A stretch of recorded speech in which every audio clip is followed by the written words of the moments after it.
Hi all. നമ്മൾ ഇന്ന് discuss ചെയ്യാൻ പോകുന്നത് മാർക്കറ്റിംഗ് മാനേജ്മെന്റിലെ വളരെ പ്രധാനപ്പെട്ടതും മാത്രമല്ല വളരെ എളുപ്പമുള്ള ഒരു ചാപ്റ്ററാണ് പ്രൈസിംഗ് ടു ക്യാപ്ചർ വാല്യൂ എന്നുള്ള ചാപ്റ്റർ. സാധാരണ യൂണിവേഴ്സിറ്റി പരീക്ഷയ്ക്ക് ചോദിക്കുന്ന സാധനമാണ്. അപ്പോൾ നമുക്ക് ആ ചാപ്റ്ററിലേക്ക് പോവാം.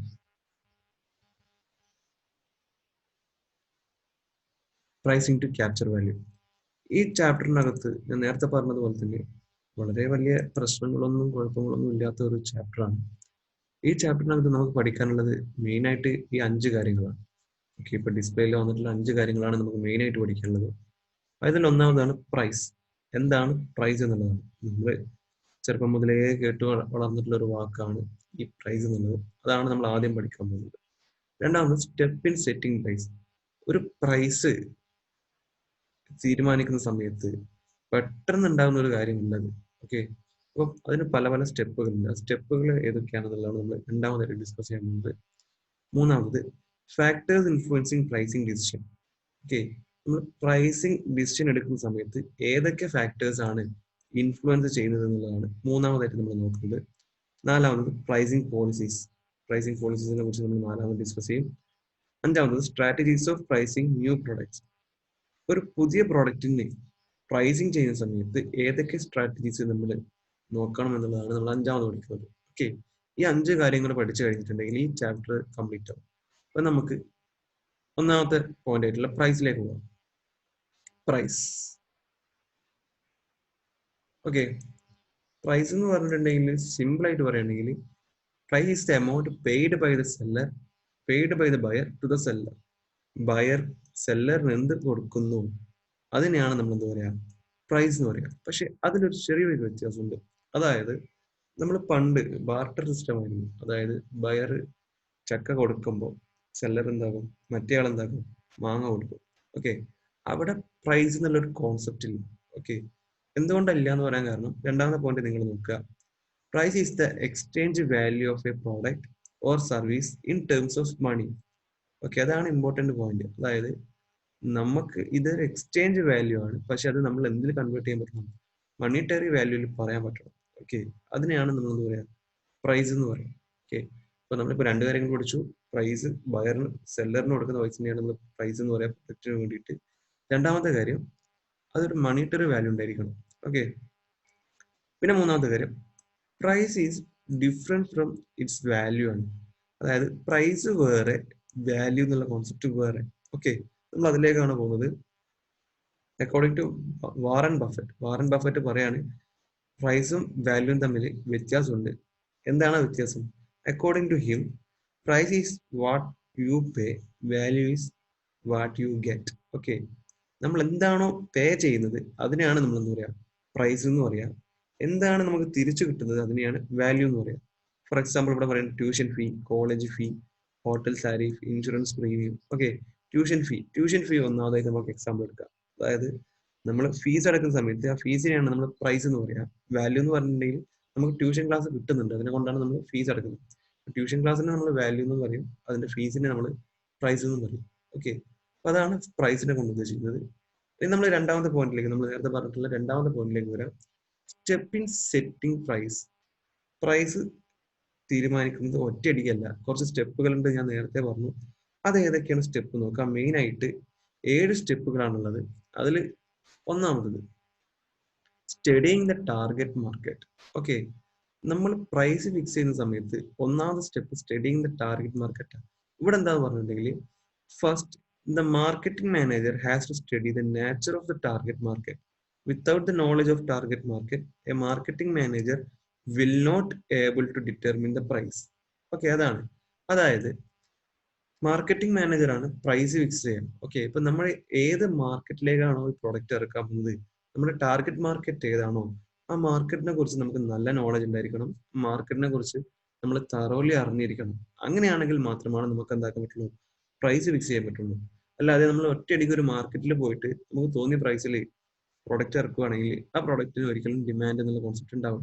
ഓക്കെ, പിന്നെ രണ്ടാമത്, അപ്പൊ നമ്മൾ ഒന്നാമത്തെ സ്റ്റെപ്പിൽ ടാർഗറ്റ് മാർക്കറ്റിനെ കുറിച്ച് നല്ല രീതിയിൽ സ്റ്റഡി ചെയ്തു. ഏത് മാർക്കറ്റിലാണോ നമ്മൾ പ്രൊഡക്റ്റ് ഇറക്കാൻ പോകുന്നത് ആ മാർക്കറ്റിനെ കുറിച്ച് നമ്മൾ നല്ല രീതിയിൽ അറിഞ്ഞ് സ്റ്റഡി ചെയ്തിട്ടുണ്ടാവണം.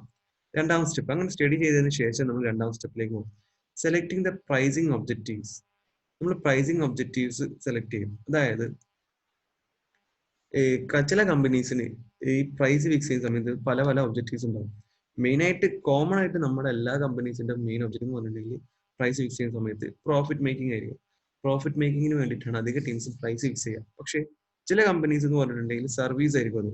അതായത് പ്രോഫിറ്റിനെക്കാട്ടും കൂടുതൽ അവർ സർവീസിന് ഇമ്പോർട്ടൻസ് കൊടുക്കും. അതായത് പ്രോഫിറ്റ് കുറഞ്ഞാലും കുഴപ്പമില്ല, പക്ഷേ ആളുകളെ സാറ്റിസ്ഫൈ ചെയ്യാൻ പറ്റണം. അപ്പൊ അങ്ങനെ പ്രൈസിങ് ഒബ്ജക്റ്റീവ്സ് കുറെ ഉണ്ടാവും. അപ്പൊ നമ്മൾ അതിൽ ഏതെങ്കിലും ഒരു പ്രൈസിങ് ഒബ്ജക്റ്റീവ് സെലക്ട് ചെയ്യാം.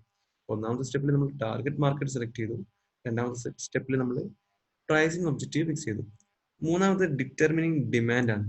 ഓക്കെ, ഡിറ്റർമിനിങ് ഡിമാൻഡ് എന്ന് പറയുന്ന സമയത്ത് നമ്മുടെ മനസ്സിൽ ഓടി വരിക ഈ ഒരു ചിത്രമാണ്.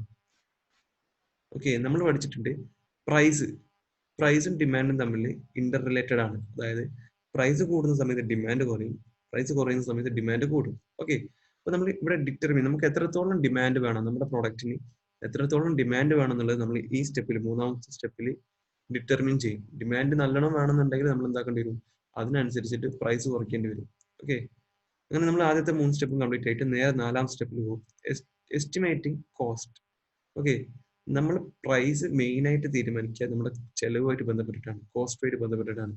ഓക്കെ, ഇപ്പൊ നമ്മുടെ കോസ്റ്റ് 100 റുപ്പീസ് ഉണ്ടെങ്കിൽ നമ്മൾ ഒരിക്കലും ഒരു ഗുഡ്സ് 90 റുപ്പീസിന് വിൽക്കാൻ വേണ്ടി ശ്രമിക്കൂല. കാരണം നമുക്കറിയാം പ്രൊഡക്റ്റ് ഉണ്ടാക്കാൻ വേണ്ടിയിട്ട് 100 റുപ്പീസ് കോസ്റ്റ് ഉണ്ടെങ്കിൽ 90 റുപ്പീസിന് നമ്മൾ അത് വിറ്റിട്ടുണ്ടെങ്കിൽ സ്വാഭാവികമായിട്ടും നമുക്ക് 10 റുപ്പീസ് ലോസ് ഉണ്ടാവും. ഓക്കെ, അപ്പൊ നമ്മൾ കോസ്റ്റിനനുസരിച്ചിട്ടാണ് പ്രൈസ് ഫിക്സ് ചെയ്യുക. സാധാരണ കോസ്റ്റിനെക്കാട്ടും മേലെ ആണ് നമ്മൾ എപ്പോഴും എന്തുണ്ടാവുക, പ്രൊഡക്റ്റിന്റെ പ്രൈസ് തീരുമാനിക്കുക. ഓക്കെ, ഇനി നമ്മൾ 5ാം സ്റ്റെപ്പിലേക്ക് പോവാം, analysing price of the competitor. സ്വാഭാവികമായിട്ടും നമ്മൾ ഒരു മാർക്കറ്റിൽ ഇറക്കാൻ പോകുന്നത് ഒരിക്കലും നമ്മുടെ പ്രൊഡക്റ്റ് മൊണോപ്പൊളി പ്രൊഡക്റ്റ് ആയിരിക്കില്ല. നമ്മുടെ പ്രൊഡക്റ്റിനെ പോലെ തന്നെ കോമ്പറ്റീറ്റേഴ്സും അതേപോലെ പ്രൊഡക്റ്റ് ഇറക്കിയിട്ടുണ്ടാവും. അതുപോലെ തന്നെ നമ്മുടെ പ്രൊഡക്റ്റിനെക്കാട്ടും ചിലപ്പോൾ ക്വാളിറ്റി കൂടിയതായിരിക്കാം, ചിലപ്പോൾ ക്വാളിറ്റി കുറഞ്ഞതായിരിക്കാം. ഓക്കെ, സ്വാഭാവികമായിട്ടും നമ്മളൊരു പ്രൊഡക്റ്റ് മാർക്കറ്റിൽ ഇറക്കുന്ന സമയത്ത് നമ്മുടെ കോമ്പറ്റീറ്ററിന്റെ പ്രൈസും കൂടെ നമ്മൾ എന്തായിരിക്കണം, അറിഞ്ഞിരിക്കണം. സപ്പോസ് നമ്മുടെ കോമ്പറ്റീറ്റർ നമ്മുടെ സെയിം ക്വാളിറ്റിയിലുള്ള പ്രൊഡക്റ്റ് 100 രൂപയ്ക്ക് വിൽക്കുന്നത് വിചാരിക്കുക.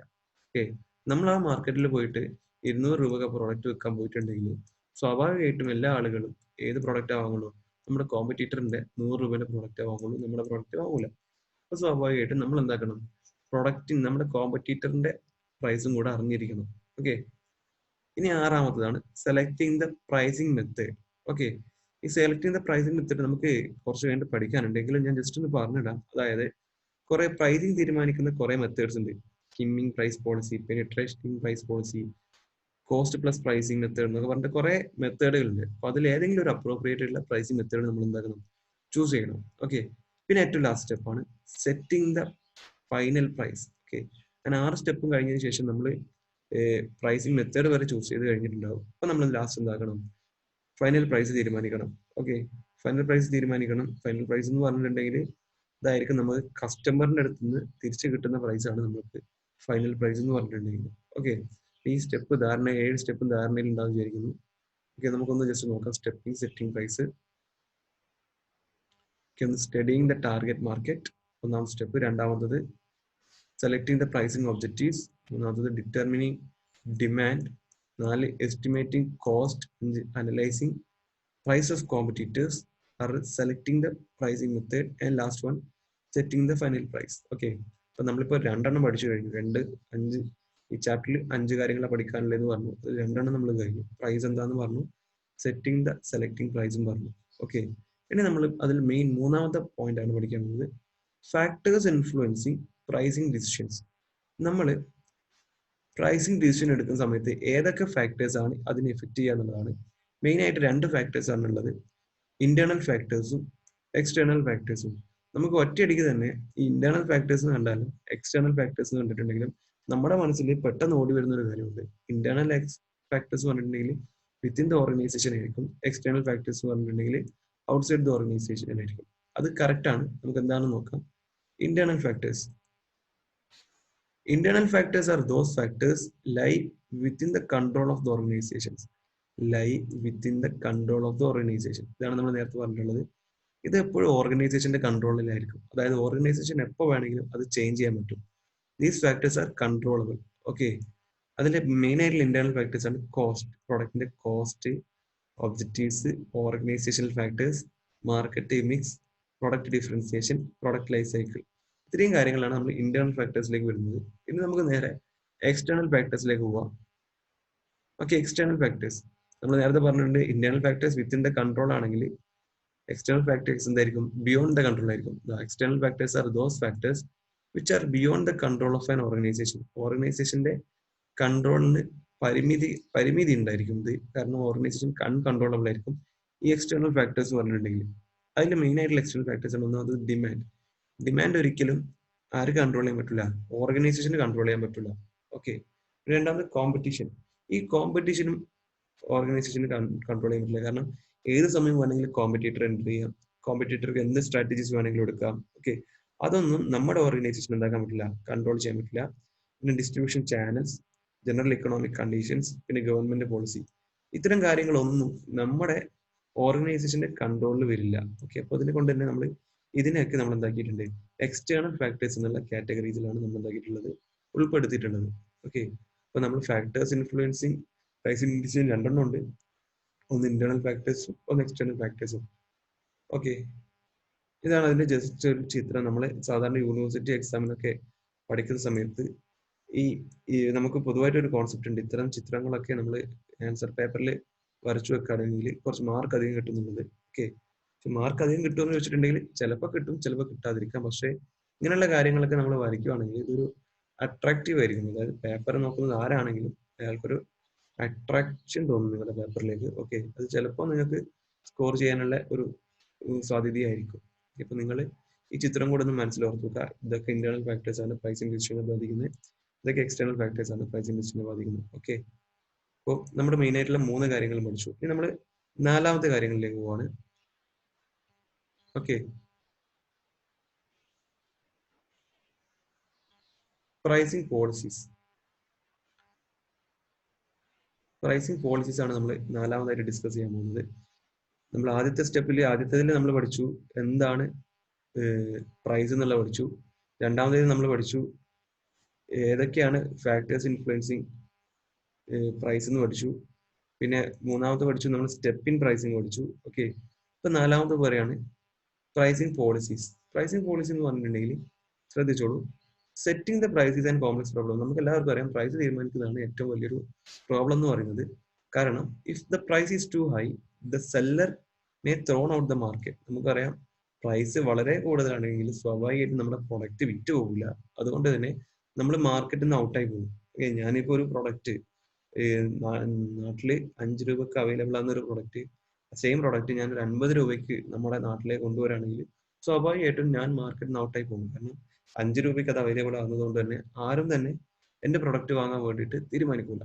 ഓക്കെ, അതുപോലെ തന്നെ if the price is too low his income may not convert cost.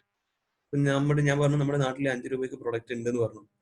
അപ്പൊ ഞാൻ 50 രൂപന്റെ പ്രൊഡക്റ്റ് കൊണ്ടുവരാണ്ട് ഞാൻ എന്താ സെയിം പ്രൊഡക്റ്റ് 3 രൂപയ്ക്ക് കൊണ്ടുവരാൻ വേണ്ടി നോക്കി. ഓക്കെ, അപ്പൊ അങ്ങനെ ടു ലോ ആകുന്ന സമയത്ത് സ്വാഭാവികമായിട്ട് ഡിമാൻഡ് ഉണ്ടാവും, പക്ഷെ അത് എന്റെ പ്രോഫിറ്റ് ഫാക്ടറിനെ ബാധിക്കും. ചില സമയത്ത് അത് കോസ്റ്റിനെ തന്നെ കവർ ചെയ്യാൻ പറ്റില്ല. ഓക്കെ, പ്രൈസ് ടു ഹൈ ആയാലും ടു ലോ ആയാലും അത് വളരെ വലിയ ഒരു പ്രശ്നമാണ് നമുക്ക് ഉണ്ടാകുക. ഓക്കെ, അപ്പൊ നമ്മൾ എപ്പോഴും പ്രൈസ് തീരുമാനിക്കുന്ന സമയത്ത് അതൊരു ഒപ്റ്റിമം പ്രൈസ് ആയിരിക്കണം. അതായത് ഒരിക്കലും കൂടുതലാവാൻ പാടില്ല, ഒരിക്കലും കുറയാനും പാടില്ല. അത് നമ്മുടെ ഡിമാൻഡിനെ കൃത്യമായിട്ട് മെയിൻറ്റെയിൻ ചെയ്ത് കൊണ്ടുപോകണം. ഓക്കെ, അപ്പൊ നമ്മളിപ്പോ നോക്കാൻ പോകുന്നത് ഏതൊക്കെ പ്രൈസിംഗ് പോളിസീസ് ആണ് ഉള്ളത് എന്നുള്ളതാണ്. മെയിൻ ആയിട്ട് 2 പ്രൈസിംഗ് പോളിസീസ് ആണ്, 3 പ്രൈസിംഗ് പോളിസീസ് ആണ് ഉള്ളത്. ഒന്നാമത് കോസ്റ്റ് ബേസ്ഡ് പ്രൈസിംഗ് പോളിസീസ്. ഇവിടെ നമ്മൾ ഇമ്പോർട്ടന്റ് കൊടുക്കാൻ പോകുന്നത് കോസ്റ്റിനാണ്, കോസ്റ്റ് ബേസ്ഡ് പ്രൈസിംഗ് പോളിസി. രണ്ടാമത് ഡിമാൻഡ് ബേസ്ഡ് പ്രൈസിംഗ് പോളിസി. പേരിൽ തന്നെ ഉണ്ട്, മെയിൻ ആയിട്ട് ഇമ്പോർട്ടൻസ് നമ്മൾ ആർക്ക് കൊടുക്കും, ഡിമാൻഡിന് കൊടുക്കും. മൂന്നാമത്തത് കോമ്പറ്റീഷൻ ബേസ്ഡ് പ്രൈസിംഗ് പോളിസി. ഇവിടെ നമ്മൾ മെയിൻ ആയിട്ട് ഇമ്പോർട്ടൻസ് കൊടുക്കുന്നത് കോമ്പറ്റീഷൻ ആണ്. Okay, cost based pricing policy, demand based pricing policy, competition based pricing policy. ഇനി നമുക്ക് എന്താണ് ഈ കോസ്റ്റ് ബേസ്ഡ് പ്രൈസിംഗ് പോളിസി നോക്കാം. Okay, cost based pricing policy ഞാൻ നേരത്തെ പറഞ്ഞതുപോലെ തന്നെ ഇവിടെ ആർക്കാണ് importance, total cost per unit ആണ് മെയിൻ ആയിട്ടുള്ള ഇമ്പോർട്ടൻസ്. അതായത് നമ്മളിപ്പം ഒരു പ്രൊഡക്റ്റ് ഉണ്ടാക്കി, ഒറ്റ ഒരു പ്രൊഡക്റ്റ് അല്ല നമ്മൾ ഉണ്ടാക്കുക, ഗ്രൂപ്പ് ഓഫ് പ്രൊഡക്റ്റ് ആണ് ഉണ്ടാക്കുക. അതായത് നമ്മളിപ്പോൾ പെൻ ഉണ്ടാക്കുന്ന സമയത്ത് ഒരു പെന്നല്ല ഉണ്ടാക്കുക, ഗ്രൂപ്പ് ഓഫ് പെന്നാണ്. അതായത് ഇപ്പോൾ 1000 പെന്നൊക്കെ ഒറ്റയടിക്ക് ബണ്ടിലായിട്ടാണ് നമ്മൾ ഉണ്ടാക്കുക. ഓക്കെ, നമ്മളങ്ങനെ ബണ്ടിലായിട്ട് ഉണ്ടാക്കുന്ന സമയത്ത് ഓരോ പ്രൊഡക്റ്റിന്റെ മേലെ എത്ര കോസ്റ്റ് വരുന്നുണ്ട്. അതായത് ഇപ്പൊ ടോട്ടൽ 1000 പ്രൊഡക്റ്റ് ഉണ്ടാക്കുന്ന സമയത്ത് ചിലപ്പോൾ കോസ്റ്റ് 10,000 rupees ആണെങ്കിൽ ഒരു പ്രൊഡക്റ്റിന്റെ മേലെ അത് 10 rupees ആയിരിക്കും. ഓക്കെ, 1000 into 10 ആണ് 10,000. ഒരു പ്രൊഡക്റ്റിന്റെ മേലെ 10 rupees ആയിരിക്കും. ഓക്കെ, അപ്പൊ അങ്ങനെ ടോട്ടൽ കോസ്റ്റ് പെർ യൂണിറ്റിന്റെ മേലെയാണ് നമ്മൾ എന്താക്കുക, ഈ cost based pricing policy use ചെയ്യുക. ഓക്കെ, അപ്പൊ നിങ്ങൾ ഓർത്ത് വെക്കേണ്ട ഒരു കാര്യം, കോസ്റ്റ് ബേസ്ഡ് പ്രൈസിംഗ് പോളിസി എന്ന് പറഞ്ഞിട്ടുണ്ടെങ്കിൽ അവിടെ നമ്മൾ ടോട്ടൽ കോസ്റ്റ് പെർ യൂണിറ്റിനാണ് എന്താകുന്നത്, ഇമ്പോർട്ടൻറ്റ് കൊടുക്കുന്നത്. കോസ്റ്റിനാണ് നമ്മൾ മെയിൻ ആയിട്ട് ഇമ്പോർട്ടൻസ് കൊടുക്കുന്നത്. ആ കോസ്റ്റ് എന്ന് ഉദ്ദേശിക്കുന്നത് ഇവിടെ ടോട്ടൽ കോസ്റ്റ് പെർ യൂണിറ്റ് ആണ്. ഓക്കെ ഓക്കെ, പിന്നെ നോക്കേണ്ടതെന്ന് പറഞ്ഞിട്ടുണ്ടെങ്കിൽ methods of cost based pricing പോളിസിയാണ്. ഈ കോസ്റ്റ് ബേസ്ഡ് പ്രൈസിംഗ് പോളിസി പ്രധാനമായിട്ട് 4 മെത്തേഡ്സ് ഉണ്ട്. Okay, cost plus pricing, target pricing, marginal cost pricing and break even pricing. നമ്മൾ ഈ കോസ്റ്റ് ബേസ്ഡ് പ്രൈസിംഗ് പോളിസിയിലെ ഈ 4 ഏതൊക്കെയാണെന്നുള്ളതാണ് നമ്മൾ അടുത്ത് ഡിസ്കസ് ചെയ്യാൻ പോകുന്നത്. ഓക്കെ, അപ്പൊ അതിൽ ഒന്നാമത്തതാണ് cost plus pricing. This is a common method used for pricing. നമ്മൾ പ്രൈസിംഗ് ഉപയോഗിക്കുന്ന കോമൺ മെത്തേഡാണ് ഈ കോസ്റ്റ് ബേസ്ഡ് പ്രൈസിംഗ് എന്ന് പറഞ്ഞിട്ട്, കോസ്റ്റ് പ്ലസ് പ്രൈസിംഗ് എന്ന് പറഞ്ഞിട്ടുണ്ടെങ്കിൽ under this method the price is computed by adding a certain percentage of profit to the cost of the product per unit. അതായത് നമുക്കിപ്പോൾ ഒരു പ്രൊഡക്റ്റിന് 100 രൂപയാണ് കോസ്റ്റ് വന്നിട്ടുള്ളത് വിചാരിക്കുക. സ്വാഭാവികമായിട്ടും നമ്മൾ നോർമൽ സ്റ്റേജിൽ ഈ പ്രൊഡക്റ്റ് വിൽക്കുക, ഇതിന്റെ കൂടെ ഒരു സെർട്ടൈൻ പെർസെൻറ്റേജ് ഓഫ് പ്രോഫിറ്റ് ചേർത്തിട്ടുള്ളതാണ്. ഓക്കെ, ചിലപ്പോൾ 10% ആയിരിക്കാം, ചിലപ്പോൾ 20% ആയിരിക്കാം, എത്ര വേണമെങ്കിലും ആയിരിക്കാം. അതിനെയാണ് നമ്മൾ കോസ്റ്റ് പ്ലസ് പ്രൈസിംഗ് എന്ന് പറയുന്നത്. അതായത് കോസ്റ്റിന്റെ കൂടെ certain percentage of profit add ചെയ്തിട്ടാണ് നമ്മൾ എന്താക്കുക, പ്രൊഡക്റ്റ് വിൽക്കുക. ഈ മെത്തേഡിനെയാണ് നമ്മൾ എന്താ പറയുക, കോസ്റ്റ് പ്ലസ് പ്രൈസിംഗ് മെത്തേഡ് എന്ന് പറയാം. ഓക്കെ, ഈ കോസ്റ്റ് പ്ലസ് പ്രൈസിംഗ് മെത്തേഡ് തന്നെ പ്രധാനമായിട്ട് margin pricing, full cost pricing, markup pricing എന്നിങ്ങനെയൊക്കെ അറിയപ്പെടും. ഓക്കെ, നിങ്ങൾ ഓർത്ത് വെക്കുക, ചിലപ്പോൾ വൺ വേർഡിനൊക്കെ ചോദിക്കും, എന്താണ് മാർജിൻ പ്രൈസിംഗ്, അല്ലെങ്കിൽ എന്താണ് ഫുൾ കോസ്റ്റ് പ്രൈസിംഗ്, എന്താണ് മാർക്കപ്പ് പ്രൈസിംഗ്. ഓക്കെ, ഇതൊക്കെ ഉദ്ദേശിക്കുന്നത് എന്താന്ന് പറഞ്ഞിട്ടുണ്ടെങ്കിൽ കോസ്റ്റ് പ്ലസ് പ്രൈസിംഗിനെയാണ്. ഓക്കെ, ഇപ്പം മറന്നു പോകാതിരിക്കുക. ഇനി കോസ്റ്റ് ബേസ്ഡ് പ്രൈസിംഗ് പോളിസിയിലെ രണ്ടാമത്തെ മെത്തേഡാണ് target pricing. Okay, this is a variant to full cost pricing. Under this method cost is added with the predetermined target rate of return on capital invested. ഇവിടെ നമ്മൾ കോസ്റ്റിന്റെ കൂടെ profit അല്ല add ചെയ്യുക, നേരെ മറിച്ചിട്ട് target rate of return on capital ആണ് നമ്മൾ നോക്കുക. അതായത് നമ്മളിപ്പോൾ ഈ ഒരു കമ്പനി തുടങ്ങാൻ വേണ്ടിയിട്ട് സ്വാഭാവികമായിട്ടും നമ്മൾ ചിലപ്പോൾ നമ്മുടെ പൈസ മാത്രമല്ല എടുത്തിട്ടുണ്ടാവുക, നമ്മുടെ ചിലപ്പോൾ ഷെയർ ഇഷ്യൂ ചെയ്തിട്ട് പൈസ വാങ്ങിച്ചിട്ടുണ്ടാവാം, ഡിമെഞ്ചർ ഇഷ്യൂ ചെയ്തിട്ട് പൈസ വാങ്ങിച്ചിട്ടുണ്ടാവാം, എങ്ങനെ വേണമെങ്കിൽ പൈസ വാങ്ങിച്ചിട്ടുണ്ടാവാം. അപ്പൊ നമുക്കൊരു ലക്ഷ്യം ഉണ്ടാവും, ഞാനിപ്പോൾ ഇൻവെസ്റ്റ് ചെയ്തിട്ടുള്ള 1,00,000 രൂപയാണെങ്കിൽ, 1,00,000 രൂപയാണ് ഇൻവെസ്റ്റ് ചെയ്തിട്ടുള്ളതെങ്കിൽ സ്വാഭാവികമായിട്ടും എനിക്കൊരു ലക്ഷ്യം ഉണ്ടാവും, ഒരു വർഷം കഴിയുന്ന സമയത്ത് സ്വാഭാവികമായിട്ടും എനിക്ക് 10% ഇൻട്രസ്റ്റ് കിട്ടണം എന്നുള്ളത്. ഓക്കെ, അപ്പൊ സ്വാഭാവികമായിട്ടും നമ്മൾ പ്രൊഡക്റ്റിന് പ്രൈസ് ഇടുന്ന സമയത്ത് കോസ്റ്റിന്റെ കൂടെ ഒരു 15% എങ്കിലും നമ്മൾ എന്താക്കും, പ്രോഫിറ്റ് പെർസെന്റേജ് ആയിട്ട് ആഡ് ചെയ്യും. അതായത് എന്തിനു വേണ്ടി 15% ആഡ് ചെയ്യുന്നതെന്ന് പറഞ്ഞിട്ടുണ്ടെങ്കിൽ 10% എന്തായാലും ആർക്ക് കൊടുക്കണം, ഷെയർ ഇൻവെസ്റ്റ് ചെയ്തതും ഡിബിജർ ഇൻവെസ്റ്റ് ചെയ്ത ആൾക്കാർക്കൊക്കെ നമ്മൾ കൊടുക്കണം. ഷെയർ ഇൻവെസ്റ്റ് ചെയ്തതല്ല, ഡിബിജർ ഇൻവെസ്റ്റ് ചെയ്തിട്ടുള്ള ആൾക്കാർക്കൊക്കെ ചെയ്യണം, കൊടുക്കണം, സെക്യൂരിറ്റി ഇൻവെസ്റ്റ് ചെയ്തിട്ടുള്ള ആൾക്കാർക്കൊക്കെ. ഓക്കെ, അപ്പൊ നമ്മൾ സ്വാഭാവികമായിട്ടും പ്രൈസ് ഫിക്സ് ചെയ്യുന്ന സമയത്ത് കോസ്റ്റിന്റെ കൂടെ 10%ന്റെ മേലെയുള്ള പെർസെന്റേജ് ആഡ് ചെയ്യണം. സപ്പോസ് ഞാനിപ്പോൾ 8% ആഡ് ചെയ്യുന്നത് വിചാരിക്കാം, എനിക്ക് പ്രോഫിറ്റ് 8% മതി. അങ്ങനെയാണെങ്കിൽ നമ്മുടെ ക്യാപിറ്റൽ ഇൻവെസ്റ്റ് ചെയ്ത ഈ 1 lakh ഇൻവെസ്റ്റ് ചെയ്ത ആൾക്ക് ഒരിക്കലും നമുക്ക് എന്താക്കില്ല, 10% ഇൻട്രസ്റ്റ് കൊടുക്കാൻ പറ്റൂല. ഓക്കെ, നമ്മൾ 8% പ്രോഫിറ്റ് പറയുന്നുള്ളൂ. അപ്പൊ സ്വാഭാവികമായിട്ടും നമ്മൾ ഇവിടെ പ്രൈസ് ഫിക്സ് ചെയ്യുന്ന സമയത്ത് നമ്മൾ എന്ത് നോക്കണം, കോസ്റ്റിന്റെ കൂടെ ആഡ് ചെയ്യാം pre determined target rate of return on capital ആണ്. ഓക്കെ, നമ്മുടെ ടാർഗറ്റ് റേറ്റ് എത്രയാണോ അതാണ് നമ്മൾ എന്തിന്റെ കൂടെ ആഡ് ചെയ്യുക, കോസ്റ്റിന്റെ കൂടെ ആഡ് ചെയ്യുക. ഓക്കെ, നേരത്തെ നമ്മൾ പ്രോഫിറ്റ് ആണ് ആഡ് ചെയ്തിട്ടുള്ളത്, നേരത്തെ മെത്തേഡിൽ കോസ്റ്റ് പ്ലസ് പ്രൈസിംഗ് നമ്മൾ പ്രോഫിറ്റ് ആണ് ആഡ് ചെയ്തിട്ടുള്ളത്. പക്ഷെ ഇവിടെ നമ്മൾ ആഡ് ചെയ്യുന്നതെന്ന് പറഞ്ഞിട്ടുണ്ടെങ്കിൽ പ്രീ ഡിറ്റർമിൻഡ് ടാർഗറ്റ് റേറ്റ് ആണ്. ഓക്കെ, രണ്ടും തമ്മിലുള്ള വ്യത്യാസം നിങ്ങൾ ഓർത്ത് വെക്കുക. ഇനി നമ്മൾ മൂന്നാമതാണ് മെത്തേഡ് ഓഫ് കോസ്റ്റ് ബേസ്ഡ് പ്രൈസിംഗിലെ മൂന്നാമത്തെ മെത്തേഡിലേക്കാണ് നമ്മൾ പോകുന്നത്. ഓക്കെ, അതിൽ മൂന്നാമത്തെയാണ് marginal cost pricing. Okay, marginal cost pricing എന്ന് പറഞ്ഞിട്ടുണ്ടെങ്കിൽ ഇവിടെ നമ്മൾ പ്രൈസ് ഡിറ്റർമിൻ ചെയ്യുന്നത് on the basis of marginal or variable cost ആണ്. വേരിയബിൾ കോസ്റ്റ് എന്ന് പറഞ്ഞിട്ടുണ്ടെങ്കിൽ നമുക്കറിയാം എപ്പോഴും ചേഞ്ച് ചെയ്തുകൊണ്ടിരിക്കുന്ന കോസ്റ്റ് ആണ്. ഷോർട്ട് റണ്ണിലും ലോങ് റണ്ണിലും ചേഞ്ച് ചെയ്യാൻ പറ്റുന്ന കോസ്റ്റ് ആണ് വേരിയബിൾ കോസ്റ്റ് എന്ന് പറഞ്ഞിട്ടുണ്ടെങ്കിൽ. ഫിക്സ്ഡ് കോസ്റ്റും വേരിയബിൾ കോസ്റ്റ് ഉണ്ട്. ഫിക്സ്ഡ് കോസ്റ്റ് എന്ന് പറഞ്ഞിട്ടുണ്ടെങ്കിൽ നമ്മുടെ ഫിക്സഡ് അസറ്റുകൾ വാങ്ങാനുള്ള എക്സ്പെൻസിനെയാണ് നമ്മൾ ഫിക്സ്ഡ് കോസ്റ്റ് എന്ന് പറയാം. അവിടെ പ്രൊഡക്ഷൻ നടന്നാലും പ്രൊഡക്ഷൻ നടന്നിട്ടില്ലെങ്കിലും സ്വാഭാവികമായിട്ട് ആരുണ്ടാവും, ഫിക്സ്ഡ് കോസ്റ്റ് ഉണ്ടാവും. പക്ഷേ ഈ വേരിയബിൾ കോസ്റ്റും മാർജിനൽ കോസ്റ്റും ഒക്കെ എന്ന് പറയുന്നത് പ്രൊഡക്ഷൻ നടക്കുമ്പോൾ മാത്രമേ ചേഞ്ച് ചെയ്യുള്ളൂ. ഓക്കെ, ഇപ്പൊ നമ്മൾ ഒരു 100 ഉണ്ടാക്കുന്ന സമയത്ത് 100 പ്രൊഡക്റ്റ് ഉണ്ടാകുന്ന സമയത്ത് ഉണ്ടാകുന്ന വേരിയബിൾ കോസ്റ്റ് ആയിരിക്കും അതിന്റെ മെറ്റീരിയൽ കോസ്റ്റ്, ലേബർ കോസ്റ്റ് ഒക്കെ പറയുന്നത്. അതേ കോസ്റ്റ് ആയിരിക്കും നമ്മൾ 200 ഉണ്ടാക്കുന്ന സമയത്ത്. പക്ഷെ അവിടെ ഫിക്സ്ഡ് കോസ്റ്റ് എന്തായിരിക്കും, സെയിം ആയിരിക്കും. ഓക്കെ, അപ്പൊ ഇവിടെ നമ്മൾ ചെയ്യുന്ന കാര്യം എന്ന് പറഞ്ഞാൽ മാർജിനൽ കോസ്റ്റ് പ്രൈസിംഗിൽ ഇവിടെ നമ്മൾ ഫിക്സഡ് കോസ്റ്റിനെ നമ്മൾ തീരെ എന്താക്കില്ല, മൈൻഡ് ചെയ്യില്ല. കാരണം ഫിക്സഡ് കോസ്റ്റ് പ്രൊഡക്ഷൻ നടന്നാലും പ്രൊഡക്ഷൻ നടന്നിട്ടില്ലെങ്കിൽ ഫിക്സഡ് കോസ്റ്റ് എന്തായാലും ഉണ്ടാവും. ഓക്കെ, അപ്പൊ നമ്മൾ ഇവിടെ പ്രൈസിങ് ചെയ്യുന്നത് ആരെ വെച്ചിട്ടാണ്?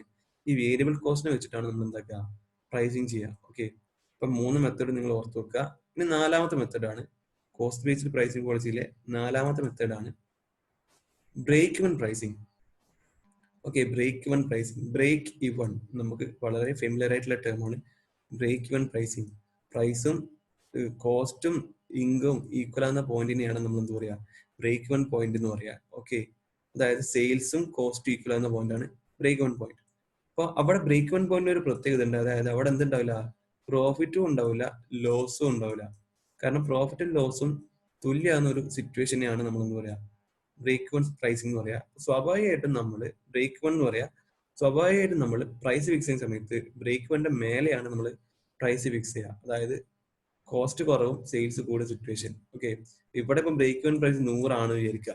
സ്വാഭാവികമായിട്ട് നമ്മൾ ഒരിക്കലും പ്രോഡക്റ്റ് 100 രൂപയ്ക്ക് വിൽക്കില്ല. കാരണം 100 രൂപയ്ക്ക് വിറ്റിട്ടുണ്ടെങ്കിൽ നമുക്ക് പ്രോഫിറ്റും ഉണ്ടാവില്ല, ലോസും ഉണ്ടാവില്ല. അപ്പൊ നമ്മൾ എന്താക്കും, 100 രൂപന്റെ മേലെയുള്ള ഒരു എമൗണ്ട് വെക്കും. സപ്പോസ് 110-നോ 120-നോ ഒക്കെ ആക്കിയിട്ട് വെക്കും.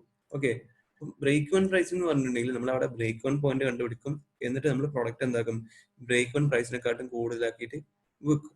ഓക്കെ, അപ്പൊ അതിനെയാണ് നമ്മൾ ബ്രേക്ക് വൺ പ്രൈസ് എന്ന് പറയുന്നത്. ഇനി നമ്മൾ കോസ്റ്റ് ബേസ്ഡ് പ്രൈസിംഗ് പോളിസിയിലെ 4 പഠിച്ചു. ഒന്നാമത് കോസ്റ്റ് പ്ലസ് പ്രൈസിംഗ്, ഇവിടെ നമ്മൾ പ്രോഫിറ്റ് പെർസെന്റേജ് ആഡ് ചെയ്യും.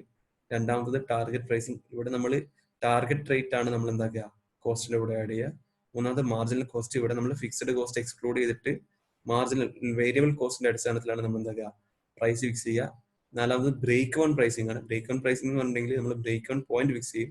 എന്നിട്ട് പ്രൈസ് എന്താക്കും, ആ ബ്രേക്ക് വൺ പോയിന്റിന്റെ പ്രൈസിനെക്കാട്ടും മേലെയാക്കിയിട്ട് വെക്കും.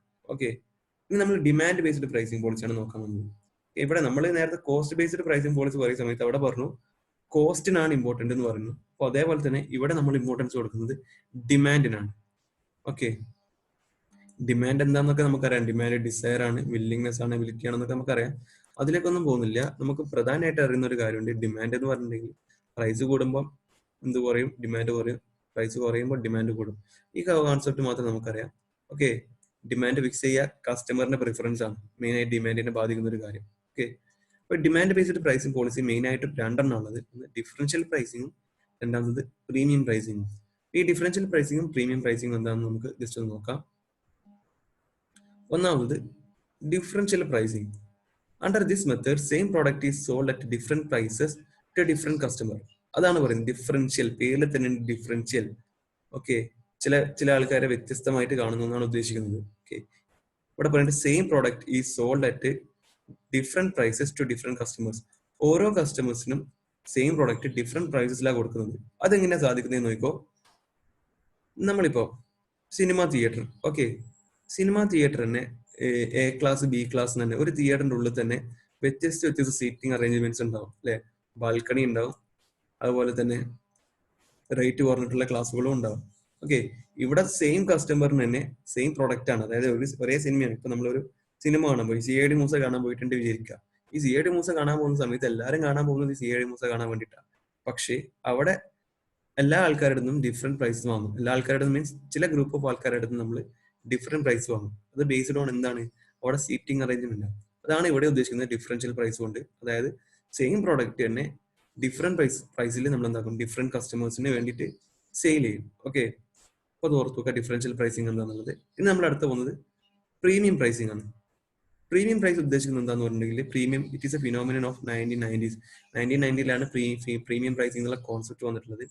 ഇവിടെ എന്താണ് ഉദ്ദേശിക്കുന്നത് പറഞ്ഞിട്ടുണ്ടെങ്കിൽ it is based on the principle that product or brand should be positioned at the top of the market and must offer greater value in qualitative terms than similar brands in other segments. Okay, അതായത് നമ്മളിപ്പം apple ഫോണിന് സ്വാഭാവികമായിട്ട് ഒരു 20,000 rupees ആണ് അതിന്റെ base price എന്ന് പറയുന്നത്. Okay, നേരെ മറിച്ച് സെയിം ക്വാളിറ്റി സെയിം ഫീച്ചേഴ്സ് ഉള്ള സ്മാർട്ട് ഫോണുകൾ നമുക്ക് അവൈലബിൾ ആവും. അതും ജസ്റ്റ് 6,000 8,000 മുതലേ നമുക്ക് എന്താക്കാൻ പറ്റുന്നുണ്ട്, അവൈലബിൾ ആക്കാൻ പറ്റുന്നുണ്ട്. പിന്നെ എന്തുകൊണ്ട് നമുക്ക് ഈ ആപ്പിൾ ഫോണിന് ഇത്ര റേറ്റ് ഉണ്ട് എന്നുള്ള ചോദ്യത്തിന് ഒരു ഉത്തരമേ ഉള്ളൂ, ബ്രാൻഡ്. ഓക്കെ, നമ്മുടെ പ്രീമിയം പ്രൈസിങ് ഉദ്ദേശിക്കുന്നത് എന്താന്ന് പറഞ്ഞിട്ടുണ്ടെങ്കിൽ ഈ ബ്രാൻഡഡ് ഐറ്റംസിനാണെങ്കിൽ സ്വാഭാവികമായിട്ടും അതിനെന്തുണ്ട്, ഗ്രേറ്റർ വാല്യൂ ഉണ്ട്. ആ ഗ്രേറ്റർ വാല്യൂ ഉള്ളത് കൊണ്ട് തന്നെ ഗ്രേറ്റർ വാല്യൂ ഉണ്ടാവും, ക്വാളിറ്റി ഉണ്ടാവും. ഈ ഗ്രേറ്റർ വാല്യൂയും ക്വാളിറ്റി ഉള്ളത് കൊണ്ട് തന്നെ അതിനെപ്പോഴും പ്രീമിയം പ്രൈസ് ആയിരിക്കും ഉണ്ടാവുക. പ്രീമിയം പ്രൈസ് എന്ന് പറഞ്ഞിട്ടുണ്ടെങ്കിൽ സാധാരണ പ്രോഡക്റ്റിന്റെ പ്രൈസിനെക്കാട്ടും കുറച്ചുകൂടി ഹൈ ആയിട്ടുള്ള പ്രൈസ് ആണ് അതിലുണ്ടാവുക. ഓക്കെ, അതുകൊണ്ട് തന്നെയാണ് ഈ പ്രീമിയം പ്രൈസിനെ നമ്മൾ ഹൈ പ്രൈസിംഗ് എന്ന് വിളിക്കുന്നത്. ഓക്കെ, സ്വാഭാവികമായിട്ടും നമ്മൾ താഴെ കുറെ എക്സാമ്പിൾ പറയുന്നുണ്ട്. Titan, Sony, Airtel. ഓക്കെ, ഇതിനൊക്കെ എന്ന് പറഞ്ഞിട്ടുണ്ടെങ്കിൽ നല്ല പ്രീമിയം പ്രൈസ് ആയിരിക്കും ഉണ്ടാവുക. ടൈറ്റന്റെ വാച്ച് സാധാരണ നോർമലായിട്ട് മാർക്കറ്റിൽ 400 റുപ്പീസിനൊക്കെ വാച്ചസ് അവൈലബിൾ ആണ്. പക്ഷെ നമ്മൾ ടൈറ്റാന്റെ വാച്ച് വാങ്ങുന്ന സമയത്ത് ചിലപ്പോൾ എന്താ കൊടുക്കേണ്ടി വരും, 2000 റുപ്പീസ് ഒക്കെ കൊടുക്കേണ്ടി വരും. ഓക്കെ, ബേസ്ഡ് ഓൺ ഇതിനുള്ള കാരണം എന്ന് പറഞ്ഞിട്ടുണ്ടെങ്കിൽ ആ കമ്പനിയൊക്കെ യൂസ് ചെയ്യുന്നത് പ്രീമിയം പ്രൈസിംഗ് പോളിസിയാണ്. കാരണം അവിടെ ബ്രാൻഡ് വാല്യൂ ഉണ്ട്, അതിനെ കൊണ്ട് തന്നെ അവർ പ്രീമിയം പ്രൈസിംഗ് പോളിസി യൂസ് ചെയ്യും. ഇപ്പൊ നമ്മൾ ഡിമാൻഡ് ബേസ്ഡ് പ്രൈസിംഗ് പോളിസിയിൽ മെയിൻ ആയിട്ട് രണ്ടെണ്ണമാണ്. അത് ഡിഫറൻഷ്യൽ പ്രൈസിംഗും രണ്ടാമത്തത് പ്രീമിയം പ്രൈസിംഗും. ഓക്കെ,